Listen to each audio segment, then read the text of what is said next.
Pada hikam yang ke-105 ini ada dua variabel bahasan. Bahasan yang pertama, subhana man sataro sirrul khususiyati bizuhuril basariyah. Berbicara soal bahasan tentang dengan apa Allah menutupi kewalian seseorang. Yang kedua, wa dhahara bi azbatir rububiyyati fi izharil ubudiyah. Cara mudah untuk mengenal Allah. Bagaimana kita untuk bisa mengenal Allah? Bahasan yang pertama tadi adalah dengan apa Allah menutupi kewalian hambanya. Seorang wali itu adalah sesuatu yang sangat mahal. Mahal wali itu.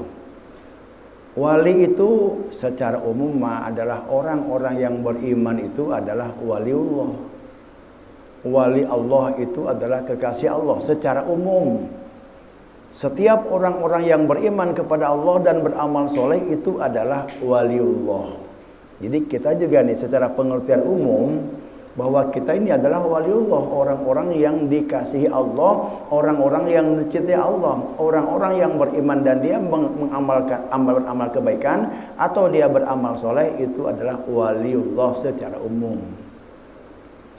Tetapi waliullah secara khusus itu adalah orang-orang yang dititipi ilmu-ilmu ketuhanan, orang-orang yang dititipi rahasia-rahasia ketuhanan, orang-orang yang dititipi ilmu-ilmu ma'rifat oleh Allah di dalam dirinya. Maka wali yang secara khusus pengertiannya itu, ini adalah suatu hal yang sangat mahal, sangat mulia dan sangat berharga. Sehingga saking mulianya itu Allah tutupi wali itu supaya orang tidak mengetahuinya. Contohlah, kalau dari segi perhiasan, batu mulia atau batu permata yang paling tinggi harganya itu berlian, ya kan? Harganya mencapai miliaran. Kira-kira kalau kita ingin beli batu berlian atau merah delima itu, ada nggak itu di pasar malam? Dapat ketemu nggak kita tuh mencari pengen beli berlian di pasar malam? Kalau model batu biasa cincin yang sintetis yang dulu tahun berapa tuh ramai itu lagi booming gitu batu itu. Diembrak-embrak batu itu. Walaupun harganya sampai puluhan ribu, puluhan sampai jutaan, dia masih ngembrak. Tapi kalau udah nilainya sangat tinggi, itu diumpetin. Enggak terbuka gitu. Nah kemudian kalaupun juga ada toko emas yang dia punya berlian dan dia menjual berlian, itu enggak dipajang terbuka dan dia tidak menawarkan kepada semua orang. Dia lihat nih misalkan nih ada orang kelihatan enggak punya duit, apa mungkin itu akan ditawarkan berlian kepada orang itu, diperlihatkan? Dia nggak kenal berlian, diperlihatkan, kemudian ditawar-tawarkan, nih bagus nih, barang bagus. Kalaupun juga ada tukang berlian yang seperti itu memperlihatkan berlian kepada orang yang kira-kira nggak mampu beli, blow on itu yang dagangnya itu. Kalau dia lihat nih orang nih kandel nih, tahu dia itu orang itu beruang lah. Baru ketika dia datang ke tokonya, dia perlihatkan nih ada barang bagus nih, hebat. Kemudian ini berapa harganya? 1 M. Dan orang itu diperkirakan mampu untuk beli, baru diperlihatkan. Kira-kira begitu. Wali ini seperti itulah. Ada dalam syair itu gimana? Muhammadun basarun walaysa kal basari. Nabi Muhammad itu manusia seperti biasa, walaysa kal basari, tapi tidak seperti manusia biasa. Bal huwa yakutatun, kalau diimbang-imbang atau dibanding-banding bahwa Nabi Muhammad itu memang manusia, Tapi kalau dibanding-banding itu ibaratnya yakut, intan yakut, wan nasukal hajari. Kalau manusia biasa mah batu kolar, kalau Nabi Muhammad yakut. Lihat perbandingan antara yakut dengan batu kolar. Kira-kira wali dengan yang bukan wali itu kayak begitu. Wali itu barang berharga, sangat berkualitas, sangat tinggi, maka oleh Allah pun juga enggak dibuka, enggak diembrak-embrak lah gitu. Enggak diperlihatkan kepada sembarang orang. Paling juga diperlihatkan kepada orang yang memang Allah tahu tentang kebersihan dan ketinggian orang itu, baru Allah perlihatkan. Untuk sekelas orang-orang biasa mah tidak diperlihatkan, malah justru ditutup-tutupi. Nah, pada bahasan yang pertama ini, dengan apa Allah menutupi kewalian seseorang? Subhana man sataro. Penjelasan berikutnya adalah subhanalladzi sataro wa akhfa. Maha suci Allah yang menutupi wa akhfa dan menyembunyikan para walinya, yang di dalam dirinya itu dititipkan al-uluma, ilmu-ilmu ketuhanan, yang di dalam dirinya itu Allah titipkan ilmu-ilmu marifat, yang di dalam dirinya itu Allah titipkan rahasia-rahasia ketuhanan, fi qulubi awliyaihi, di dalam diri orang itu. Dengan apa Allah menutupinya? Bi awsofil basariyah. Subhana man satara sirrul khususiyah. Ini sirrul khususiyah itu rahasia-rahasia kekhususan, rahasia-rahasia ketuhanan. Dengan apa ditutupinya? Bizuhuri wasfil basariyah, dengan sifat-sifat kemanusiaan. Seperti apa? Kal akli, seperti makan. Jadi wali pun juga masih makan seperti kita. Bahkan dia itu makannya lebih banyak daripada orang biasa. Ya, makanya kalau di tempat hajat itu ada orang makan hebat lebih banyak, itu wali itu. Kal akli, makan, kita makan. Wali juga makan. Sebenarnya wali itu dia nggak makan berbulan-bulan pun juga kuat, cuma Allah nggak ngizinin. Jangan. Kalau dia nggak makan tuh seperti siapa?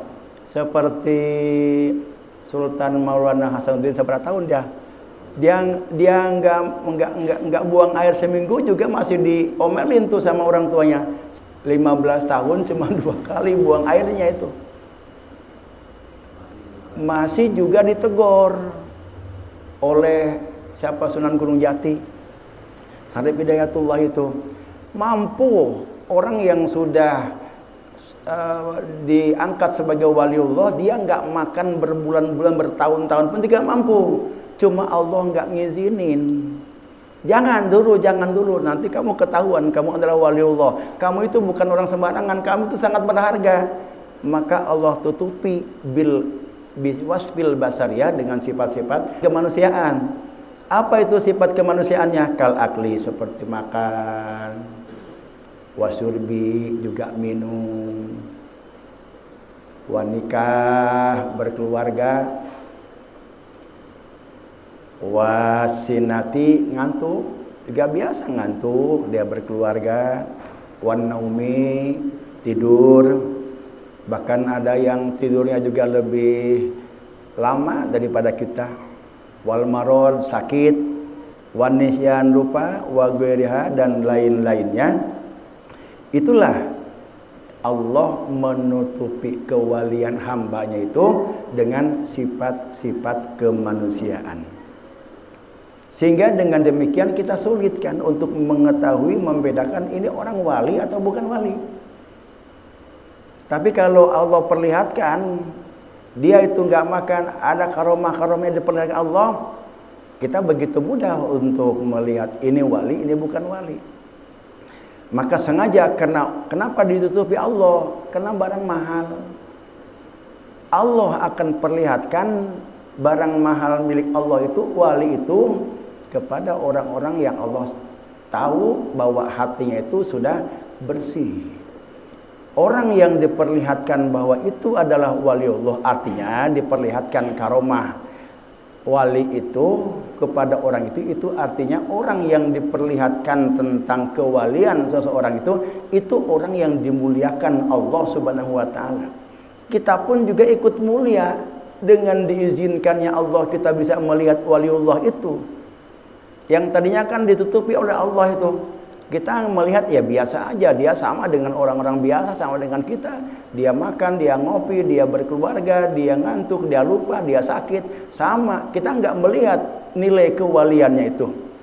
Tidak bisa seseorang itu mengetahui bahwa itu adalah wali kecuali wali lagi. Wali itu adalah orang yang sangat dimuliakan. Allah tidak akan memperlihatkan barang berharganya kepada orang yang biasa-biasa aja. Seperti halnya tadi tuh tukang permata, dia nggak sembarangan. Walaupun dia jual, dia dagang itu tidak diperlihatkan kepada orang banyak, tidak dipajang di etalase. Berlian itu paling emas. Dan kemudian kalaupun juga ada orang yang memang kira-kira ini dilihatnya mampu dia untuk beli, walaupun dia nggak nanya, diperlihatkan, dipanggil nih. Itu pun juga dipanggil ke dalam, nggak di umum ini ada berlian nih, dipanggil secara khusus nih, saya buat bapak mak kalau pakai emas mah atau pakai batu itu nggak pantas. Nih bapak mah yang ini aja nih, pasti lihat luar biasa mengkilap, bagus. Ini apa berlian, berapa harga? Ini 1 M, karena dilihat bahwa dia itu keukur mampu untuk beli berlian itu. Begitupun juga Allah akan memperlihatkan walinya kalau memang sekira-kira orang itu ya sudah setaraf dengan waliullah. Jadi yang tadi disebutkan la ya'riful wali illal wali, la ya'riful jauharo illal jauhariyu. Tidak tahu orang itu bahwa itu adalah permata kecuali orang yang ahli permata. Dan tukang permata itu pun juga tidak akan menawarkan dan memperlihatkan permata kepada yang bukan ahli permata. Saya sering kalau dulu tuh lagi melihat di Ancol ada pasar seni, itu ada gambar abstrak. Menurut saya itu apa yang bisa dinikmati gambar itu, tapi nilainya itu jutaan. Padahal kita lihat cuma goresan-goresan pena yang begini, apa artinya? Apa filosofinya di situ? Kenapa? Karena kita mah nggak paham. Kalaupun jika kita nemu di jalanan, nggak diambil-ambil aja oleh kita itu. Ya kalau orang yang paham mah, waduh luar biasa nilainya itu. Karena dia paham. Nah, wawujudiha, maka dengan adanya sifat-sifat kemanusiaan, waqa'asitru, maka tertutuplah wal khofa, dan tersembunyilah di auliya'illahi ta'ala, kewalian orang tersebut. Tadi disebutkan sirrul khususiyah. Sirrul khususiyah itu adalah rahasia-rahasia ketuhanan. Rahasia-rahasia ketuhanan kalau Allah menitipkannya pada seorang nabi dan rasul namanya mukjizat. Kalau rahasia-rahasia ketuhanan yang Allah titipkan pada wali-wali Allah, pada orang-orang yang dicintai Allah, namanya karomah. Kalau rahasia-rahasia ketuhanan yang Allah titipkan pada orang-orang soleh, namanya maunah. Kemudian kalau rahasia ketuhanan yang Allah berikan, Allah titipkan kepada calon nabi, namanya irhas. Apa bedanya mukjizat dengan karomah? Qolal Imam Suhrawardi, menurut Imam Suhrawardi, al-farqu bainal mukjizat wal karomah, bedanya antara mukjizat dan karomah, annan nabiyya, sesungguhnya nabi itu yajibu alaihi izharul mukjizah, wajib bagi nabi dan rasul itu memperlihatkan, mempertontonkan mukjizat sebagai bukti kerasulannya. Kenapa? Karena orang itu wajib mengimani nabi dan rasul. Sebagai bukti bahwa dia itu nabi dan rasul, itu mukjizat. Maka kata Imam Suhrawardi, karena kita wajib mengimani nabi dan rasul, sebagai bukti diangkatnya dia sebagai rasul adalah mukjizat. Maka wajib bagi nabi dan rasul itu memperlihatkan mukjizatnya sebagai bukti rasul. Kalau mukjizat, rahasia-rahasia ketuhanan yang Allah titipkan kepada rasul dan nabi, wajib diperlihatkan. Wal wali, sedangkan wali yajibu alaihi ayyaktumal karomah. Wajib bagi seorang wali yang sudah Allah titipkan rahasia-rahasia ketuhanan itu menyembunyikannya. Pan kita mah lain, justru pengen punya karomah. Waduh hebat. Waduh ini apa misalkan pengen bisa sholat di atas air, pengen bisa terbang, pengen bisa ke Mekah dengan selangkah. Sangat diharapkan, bahkan kita minta kepada guru apa wiridannya, apa amalannya, sengaja dicari oleh kita untuk mendapatkan karomah-karomah. Padahal itu terlarang untuk memperlihatkan karomah. Kalaupun dia diberi, enggak mau, ya Allah saya mah bukan nyari ini, saya hanya ingin kepada Engkau saja ya Allah, bukan nyari karomah kayak begini. Itu ketika wali itu tidak mau diberikan karomah, semakin diberi oleh Allah. Kalau kita justru mencari-cari, mengejar karomah, semakin gak diberi oleh Allah Subhanahu wa taala. Ya. Jadi itu bedanya antara karomah dengan mukjizat sebagai bukti, mukjizat bukti kerasulan. Karomah sebagai bukti bahwa dia adalah kekasih Allah. Kalau mukjizat itu bagi Rasul wajib memperlihatkan kepada umatnya, karena umatnya itu wajib iman kepada Rasul. Sedangkan wali wajib menyembunyikannya, ya, wajib menyembunyikannya. Jangan dibilang-bilang kepada orang lain. Wal waliyu yajibu alaihi ayyaktumal karomah illa ayyudhirohallahu ta'ala, kecuali Allah yang memperlihatkan kewaliannya, sehingga ada orang yang diperlihatkan ciri-ciri kewalian orang itu, diperlihatkan karomahnya. Itu pun juga kepada orang-orang yang dipilih oleh Allah Subhanahu wa taala. Apa rahasia-rahasia?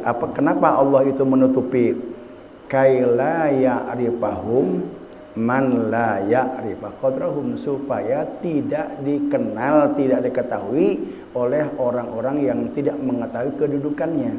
Kenapa? Kalau orang yang tidak mengetahui kedudukannya, nggak akan berarti itu. Sama dengan orang yang tidak paham berlian dikasih berlian, dibuat mainan, dibikin kaleci mungkin, ya, karena dia nggak paham. Sama dengan hasil karya luar biasa seni diberikan kepada orang yang nggak paham seni, yang nggak ada artinya lah gitu. Nah, dianggap coret-coret anak kecil, padahal itu luar biasa, profesinya tinggi sekali. Itulah kenapa Allah menyembunyikan wali-walinya, kaila ya'rifahum man la ya'rifa qadrahum, supaya enggak dikenal secara umum untuk orang-orang yang biasa yang enggak ngerti tentang kewalian. Allah berfirman dalam Quran surat Yunus ayat 62. Ala inna awliya Allahi la khawfun alaihim wa la hum yahzanun. Wali Allah itu sudah dicabut rasa kekhawatirannya, sudah dia la khaufun, menghadapi keadaan dunia bagaimanapun nggak ada khawatir. Punya keluarga dia nggak khawatir bagaimana masa depan anak saya, nggak ada. Nah ini yang belum nyampe mungkin karena belum wali. Kita kadang-kadang kalau punya uang, punya harta, kemudian kita banyak dibantu kepada orang lain sebagai dermawan, kita masih ada kepikiran, loh gimana nanti saya buat makan, nanti habis ini. Masih ada kepikiran gitu. Tapi kalau wali Allah mah telah khaufun, udah pokoknya apa yang dia punya, kalau orang mau ambil sebanyak-banyaknya, sekalipun dia sampai habis. Dia nggak berpikir tentang keturunannya nanti akan diwarisi apa. La khaufun. Dia punya Allah. Dia punya Allah, cuma segitu doang, hasbunallah. Allah yang mencukupi segalanya. Dia la khaufun, enggak ada kekhawatiran, enggak ada ketakutan. Walahum yahzanun, juga enggak sedih. Dia enggak sedih gimana nanti keturunan saya, bagaimana nanti anak saya ini. Kalau sudah wali Allah itu dia hanya memiliki Allah dan segala-galanya. Kemudian juga dia tegaskan di dalam hadis qudsi, man adali waliyan, barang siapa yang benci atau tidak menyukai wali Allah, faqad azantu bil harbi. Kata Allah, aku nyatakan perang dengan orang-orang yang tidak suka dengan kekasihku. Jadi bukan lagi dengan wali Allah, itu Allah yang berhadapan dengan Allah. Allah anggap musuh dan Allah nyatakan perang kepada orang-orang yang memusuhi wali Allah, kepada orang-orang yang benci, yang enggak senang kepada wali Allah itu. Ya. Itulah. Kemudian dengan apa lagi Allah menutupi para wali-walinya itu. Nah, ini dalam bait ini, nanti dalam bait depan ada. Hanya di sini baru diperlihatkan, ditegaskan oleh Syekh Ibnu Athaillah, baru dengan sifat-sifat kemanusiaan Allah menutupi wali-walinya itu. La yukhfiha bil awsafil madmumah. Allah tidak menutupi wali-wali Allah itu dengan sifat-sifat tercela, kal kibri, dengan sombong, wa toma, dan toma. Mana ada wali Allah itu yang sombong itu, dinasehatin ngelawan, nggak ada.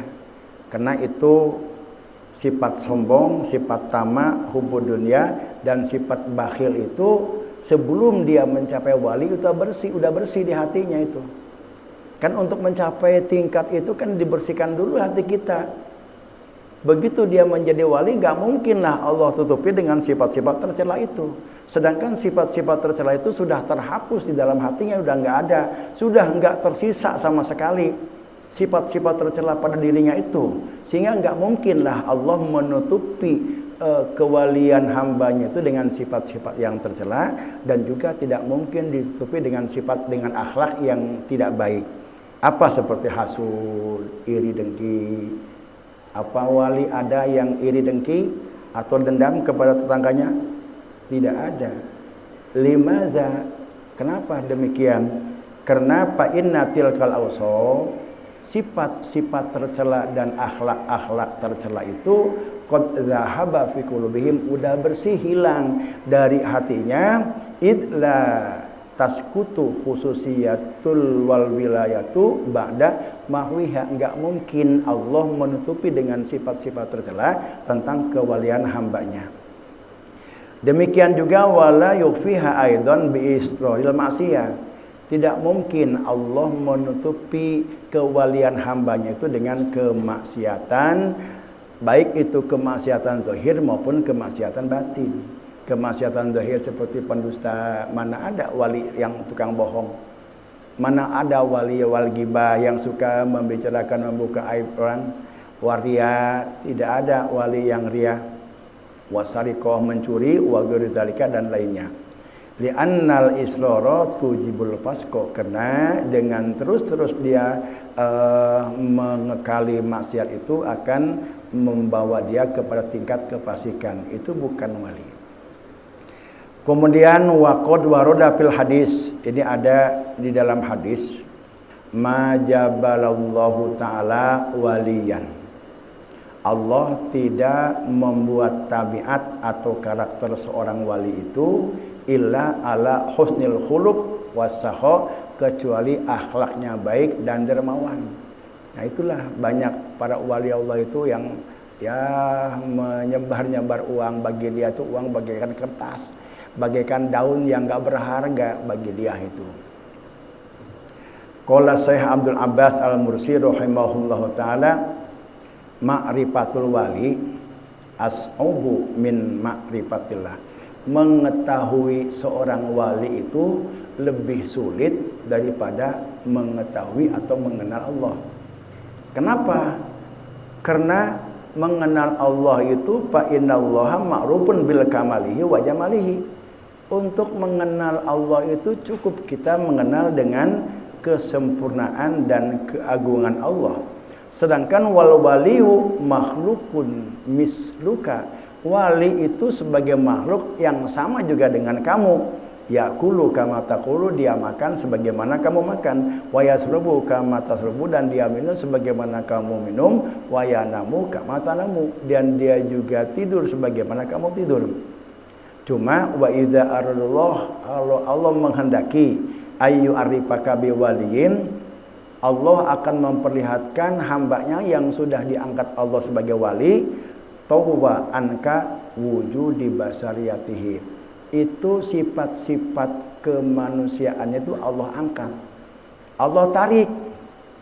Sehingga pas hadaka wujuduhu, terlihatlah karomah-karomah pada wali itu. Begitu diangkat oleh Allah sifat-sifat kemanusiaannya itu, maka terlihatlah kewalian orang itu. Jadi tergantung bagaimana Allah. Kalau Allah akan memuliakan seorang itu, Allah perlihatkan karomah atau sifat-sifat asli dari wali orang itu. Nah, inilah yang kita pahami dari variabel yang pertama, dengan apa Allah menutupi kewalian hambanya, yaitu dengan sifat-sifat kemanusiaan. Kemudian wallahi ma hajabahum. Kenapa Allah menutupi kepada orang-orang biasa? Hanya kepada orang-orang yang dipilih oleh Allah saja diperlihatkan tentang kewalian hambanya itu.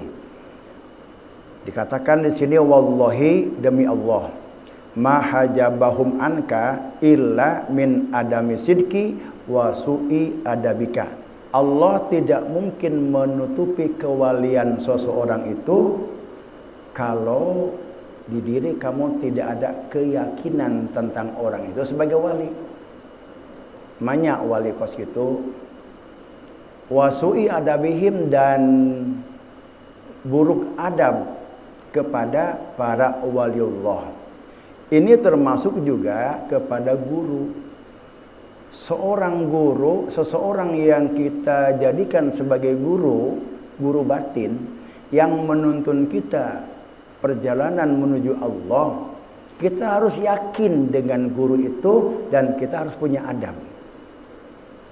Kalau kita yakin dengan guru, dengan mursyid, dengan pembimbing kita yang kita gurui, yang kita angkat sebagai pembimbing kita untuk menuju kepada Allah, pertama kita harus yakin. Yakin seyakin-yakinnya, sampai betul-betul yakin gitu, bulat.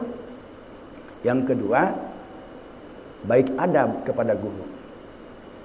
Contoh, salah satu orang yang tidak baik adab kepada guru. Kata guru, nih dikasih wiridan atau bacaan. Contohlah yang yang di buku itu tuh. Yang kita punya buku. Kemudian oleh kita, wah ini kurang bagus nih, ditambah-tambah oleh kita. Tanpa kita minta ridho. Bahkan sekalipun kita minta ridho, ini Pak, kayaknya ini kurang, nah bagaimana, boleh nggak saya menambahkan ini? Itu nggak adab itu. Udah apa yang didapat dari guru, udah itu. Walaupun menurut kita itu kurang bagus.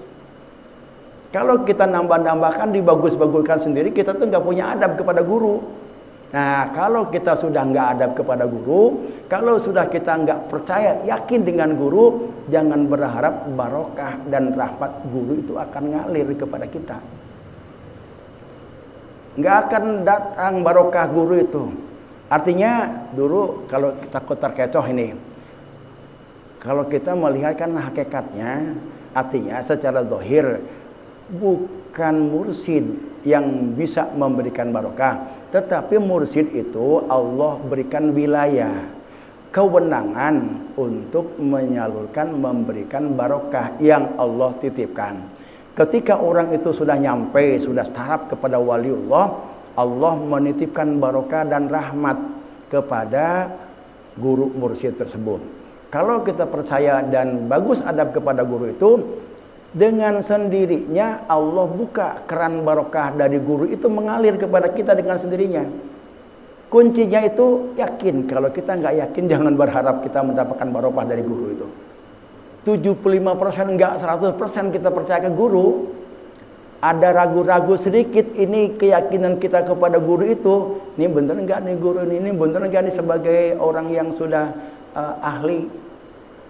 Kita punya ada tersimpan di hati kita itu kepada guru, jangan berharap barokah guru itu akan mengalir kepada kita. Semua ilmu yang Allah titipkan, ilmu makrifat, ilmu kerahasiaan dan rahasia ketuhanan itu akan mengalir dari guru yang Allah titipkan kepada guru kepada kita. Makanya jangan heran kalau orang nggak ngaji tapi apa yang disampaikan, apa yang dijelaskan orang itu benar.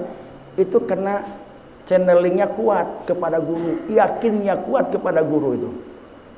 Yakin dan adab kepada guru, sehingga walaupun gak diminta, dengan sendirinya Allah otomatis membuka keran barokah dari guru kepada muridnya yang yakin dan dia punya adab, sehingga ilmunya luas. Yang dia tadinya nggak tahu, ketika dia itu tawajuh ingat kepada guru, terbuka ilmu-ilmu yang tadinya dia tidak ketahui. Ini ada di dalam Hikam yang ke-107 penjelasan ini nih. Dalam tafsiran, di dalam uraian penjelasan tentang kita harus yakin kepada guru, harus punya adab kepada guru, dan kalau kita yakin kepada guru penuh dengan seyakin-yakinnya, maka nanti akan mengalir barokah dan ilmu guru kepada kita. Yang tadinya kita nggak tahu, kemudian kita itu tawajuh ingat kepada guru, otomatis ilmu-ilmu dari guru itu akan terbuka mengalir kepada kita, sehingga yang tadinya kita nggak tahu jadi tahu. Nggak pernah ini orang baca buku, nggak pernah orang dibaca kitab. Begitu dia ditanya orang yang persoalannya memang sulit, tapi dia bisa jawab, dia bisa tahu. Begitu tawajuh kepada guru. Itu hebatnya untuk kita harus yakin dan betul-betul punya adab kepada guru. Apapun yang guru berikan jangan ditambah, jangan dikurangi. Udah itu jangan dianggap nggak bagus. Apalagi kalau kita nggak percaya. Bahaya itu. Nah kemudian masalah yang kedua. Masalah yang kedua adalah tadi apa tuh? Bi zuhuri zoharo bi azmati rububiyati bi idharil ubudiyah. Allah itu akan nampak jelas bi'adbatir rububiyati, kebesaran ketuhanannya, fi idharil ubudiyati, pada terlihatnya sifat-sifat kehambaan. Artinya gini, kalau kita ingin mengenal tentang Allah, kenali diri kita. Kalau kita ingin mengenal kebesaran Allah, kenali sifat asli kita. Kalau kita sudah menyadari dan kenal tahu tentang sifat asli kita, maka akan terlihat sifat-sifat kebesaran Allah. Di antaranya apa sifat asli kita ini? Sifat asli kita itu hina. Hina. Itu dijelaskan dalam Quran surat Alif Lam As-Sajdah ayat ke-8.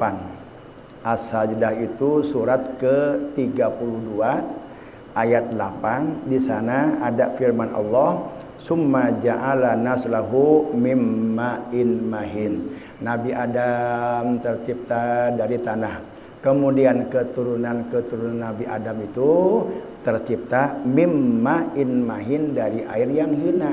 Jadi bahan baku, bahan penciptaan kita itu ma'im mahin, air yang hina. Itu sperma. Sperma itu bukan air yang mulia. Coba aja kita bawa ke pasar tuh sperma bapak nih. Coba tawarkan di pasar, diemprakan di jalan tuh. Nih siapa yang bawa sperma? Ini orang ahli ibadah, ini orang ini jenius otaknya. Jual di pasar di situ. Ada yang kira-kira mau beli itu? Nggak ada. Ya mungkin juga orang bilang nih orang gila apa gimana nih? Sejak kapan orang nih gila nih ngedagangin sperma? Saking hinanya itu. Tapi anehnya kenapa orang itu dia nggak merasa hina, malah merasa hebat, malah merasa lebih ujub dengan dirinya.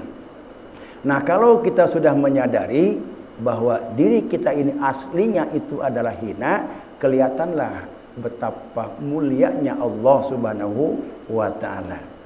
Apalagi asli, watak asli kita itu.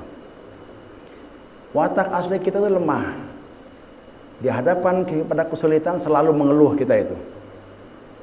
Allah berfirman dalam Quran surat An-Nisa ayat 28, a'udzubillahi minasyaitonirrajim, wa khuliqal insanu dha'ifa. Manusia itu diciptakan dha'ifa, dalam keadaan lemah. Lemah kita ini. Kita bisa ini, bisa itu, bisa jalan, bisa ngangkat barang itu karena diberikan kekuatan oleh Allah. Kita malah haula wala quwata illa billah. Kita dalam keadaan lemah, dikuatkan oleh Allah Subhanahu wa taala. Nah, kalau kita melihat diri kita seperti itu, bahwa kita itu aslinya adalah lemah, itu akan kelihatan kekuatan Allah. Allah Maha Kuat. Kita bisa mengangkat ini, bisa jalan, bisa gerak ke sini, ke sana, ke sini, itu karena digerakkan dan dikuatkan oleh Yang Maha Kuat. Jadi kelihatan bahwa Allah itu Maha Kuat. Kalau kita mengenal diri kita ya watak yang asli, bahwa asli kita itu adalah lemah. Apalagi watak asli diri kita itu fakir. Fakir itu nggak punya apa-apa. Ketika kita lahir ke dunia, ada nggak orang yang bawa harta banyak? Nggak ada. Telanjang malah, nggak punya pengetahuan. Nggak ada satu apapun yang dibawa oleh manusia yang begitu lahir ke dunia. Nggak ada. Allah berfirman dalam Quran surat Muhammad surat ke-47 ayat 38. Wallahul ghaniyyu wa antumul fuqara. Allah itu maha kaya, sedangkan kamu itu maha fakir atau maha butuh. Ada orang yang disebut orang kaya, sekaya apapun orang, tetap dia masih membutuhkan orang lain. Kalau Allah itu wajar dan sangat wajib disebut maha kaya, karena Allah itu tidak membutuhkan yang lain. Allah mengurus alam semesta, mengurus manusia, mengatur rezeki, tidak membutuhkan yang lain. Allah yang mendatangkan, Allah yang menentukan, dan Allah juga yang membuat sebab datangnya rezeki kepada hambanya yang sekian miliaran banyak dalam dunia ini. Orang kaya lah, perusahaannya hektaran, kebun sawitnya hektaran. Apakah itu akan dikelola dengan sendirinya? Tetap dia membutuhkan orang lain. Dia punya perusahaan, dia membutuhkan pegawai untuk mengelola perusahaannya itu. Betapapun kayanya seseorang, tetap dia membutuhkan yang lain. Orang yang masih membutuhkan yang lain itu belum kaya. Fakir namanya. Asli kita itu fakir. Nah, kalau kita menyadari bahwa asli kita itu fakir, akan kelihatan betapa maha kayanya Allah, karena Allah mah tidak membutuhkan yang lain. Nah, itulah yang artinya wa dhahara bi azmati rububiyah, akan nampak kebesaran Tuhan itu bi izharil ubudiyah, kalau kita sudah bisa melihat watak asli kita sebagai hamba. Kalau kita sudah bisa melihat watak asli kita sebagai hamba, itu akan kelihatan azmati rububiyati, kebesaran Allah Subhanahu wa ta'ala. Itulah kesimpulannya dari hikam yang ke-105 ini. Hikam yang ke-106, la tutalib rabbaka bi ta'khuri matlabika wallahu alam bis-shawab.